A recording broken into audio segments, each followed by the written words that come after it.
मेरा नाम रवि है और आज मैं तुम्हें एक ऐसी बात बताने जा रहा हूं जिसे शायद तुम सच न मानो, लेकिन वो मेरे साथ हुई है। कुछ साल पहले मैं उत्तर भारत के एक छोटे से गांव में गया था। गांव बहुत शांत था, लेकिन वहां के लोगों से मैंने एक हवेली के बारे में सुना। सब उसे खामोश हवेली कहते थे कि वहां कोई नहीं रहता, फिर भी रात को उस हवेली से औरत की चीखें आती हैं। खिड़कियों में आग जैसी लाल रोशनी दिखाई देती है और कभी कभी साए चलते फिरते भी नजर आते हैं। गांव के बुजुर्गों ने मुझे साफ कहा था कि उधर मत जाना, लेकिन मेरी आदत है कि जहां मना किया जाए वहीं मुझे जाने की जिद होती है। उसी गांव में मेरे 3 दोस्त भी आए हुए थे, अमित, करण और प्रिया। हमने तय किया कि चलो हवेली देखते हैं। शाम का वक्त था, सूरज डूब रहा था। हाथों में टॉर्च लेकर हम चारों निकल पड़े। रास्ता बेहद डरावना था, घना जंगल, सरसराती हवा और ऐसा एहसास जैसे कोई हमें देख रहा हो। जब हवेली के पास पहुंचे तो मेरा दिल अजीब तरह से धड़कने लगा। हवेली टूटी फूटी थी, दीवारों पर काई जमी थी और ऊपर कौवे मंडरा रहे थे।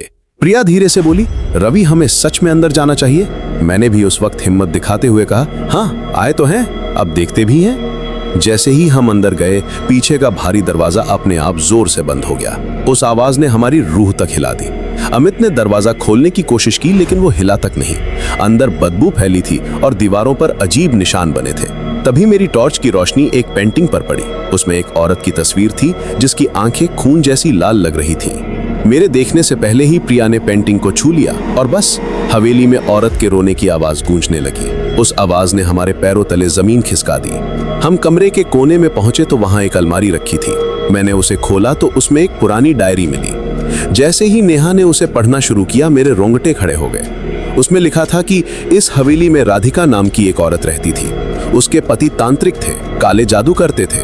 उन्होंने राधिका की आत्मा को इस हवेली में कैद कर दिया। वो लिखती थी कि अगर कोई उसकी अस्थियों को अग्नि देगा तभी उसे मुक्ति मिलेगी, वरना जो भी यहाँ आएगा वो कभी लौट कर नहीं जाएगा। मैं डायरी पढ़ ही रहा था कि अचानक करण चीख पड़ा। उसने कमरे के कोने में एक काली परछाई देखी थी। मैंने भी देखा। उसकी लाल चमकती आंखें अब हमारी तरफ बढ़ रही थीं।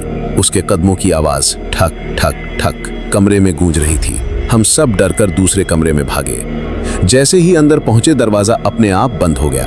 अचानक वहां रखी कुर्सियां अपने आप हिलने लगी। एक कुर्सी हवा में उठकर दीवार से जा टकराई। प्रिया चीख पड़ी और भागने लगी, लेकिन उसके बाल किसी अदृश्य ताकत ने पकड़ लिए। मैं और अमित दौड़कर उसे छुड़ाने लगे। जैसे तैसे छुड़ाया, लेकिन उसके हाथ पर गहरे नाखूनों के निशान पड़ चुके थे। हम चारों बुरी तरह डर गए थे। उसी घबराहट में हमें एक सीढ़ी दिखी जो नीचे तहखाने में जा रही थी। हमने सोचा शायद बाहर जाने का रास्ता वहीं से मिले। जैसे ही नीचे पहुंचे, ठंडी हवा का झोंका आया। वहां दीवारों पर खून जैसे धब्बे और अजीब आकृतियां बनी थी। तहखाने के बीचों बीच एक लोहे का ताबूत रखा था। उस पर लिखा था, राधिका की आत्मा।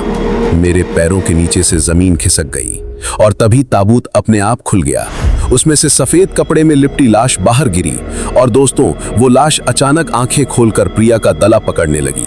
हम सब मिलकर उसे छुड़ाने लगे। करण ने लोहे की छड़ी उठाकर लाश पर मारी, लेकिन वो औरत की आत्मा बस हंसती रही। उसकी हंसी पूरे तहखाने में गूंज उठी।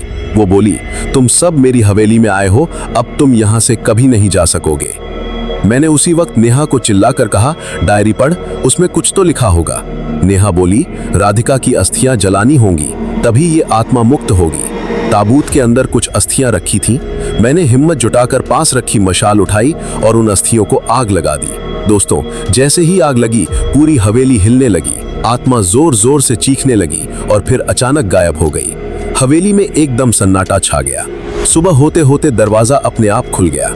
हम चारों बाहर निकल आए। हमें लगा कि अब सब खत्म हो गया, लेकिन असली डर तो तब लगा जब मैंने प्रिया को देखा। बाकी सबकी परछाई सामान्य थी, लेकिन प्रिया की परछाई की आंखें लाल चमक रही थीं। वही लाल आंखें जो मैंने पेंटिंग में और हवेली की आत्मा में देखी थीं। मैंने उससे पूछा भी, लेकिन उसने कुछ नहीं कहा। दोस्तों, तब मुझे एहसास हुआ कि आत्मा भले ही हवेली से गायब हो गई हो, पर वो अब प्रिया के अंदर बस चुकी है और शायद आज तक वो हवेली खामोश खड़ी है, लेकिन उसकी आत्मा अब किसी और रूप में जिंदा है।